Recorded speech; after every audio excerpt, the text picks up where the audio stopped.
down in 12. They need the 28. Here they come. You called it. He gets away from Grenard. Buys some time. And the throw. Caught. Wilson on. Hauled the back. 1st and 10. Underneath they go. That's going to be a touchdown. And it's grabbed by Randall Cobb. On behalf of all Jets fans everywhere, I'm sorry, Zach Wilson. The grass was indeed not greener on the other side. Do the Texans have a lot of injuries? Yes. But still, Zach Wilson has been through hell and back as a Jets starter, and he deserves his praise for this performance. As much as the Jets won't admit it, they scapegoated Zach Wilson as a problem for their offensive struggles, and I hate to admit, I was also one of those people. But after watching the combination of Tim Boyle and Trevor Siemian trot out on the field and put up 13 and 8 points in 2 games, we all missed having him out there. There were a lot of reports before this game in the media saying that Zach Wilson was reluctant to step back out on the field as a Jets starter, which were proven false, but honestly, I would not be surprised if that were actually the case. A lot of people were on Zach Wilson after that performance against the Bills.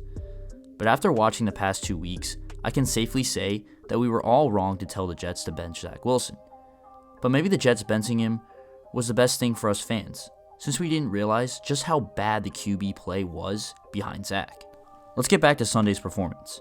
In the first half, we all thought, well, it's just another day for the Jets, not putting up any points on offense, while the defense carries them through the game to give themselves a chance. But after halftime, this offense seemingly flipped the switch. Zach wasn't awful in the first half, but the Jets just couldn't finish drives. But on the opening possession of the second half, they finally found something and they never looked back, having their best scoring half of the season and winning the game against a red-hot Texans team 30-6. Zach Wilson had easily the best stat line of his career. He was 27 of 36 with 301 passing yards, 2 touchdowns, and a 117.9 passer rating. The 300-yard game was a third of his career, but his first in a winning effort. His 75% completion was also a career best.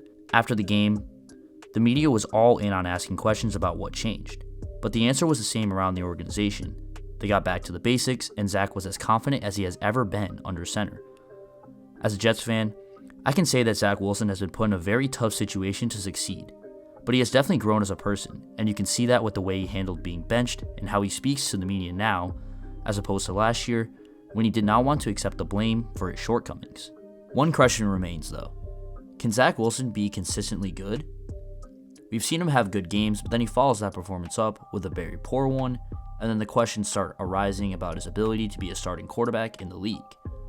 But I think with a good mentor like Aaron Rodgers by his side and the locker room behind him, he can succeed as a starter in the league. I believe a year behind Rodgers watching how he calls a game under center next season will benefit him greatly. And we saw that with Jordan Love, and he has started to show signs that he will be a good quarterback in this league. Thank you all for watching.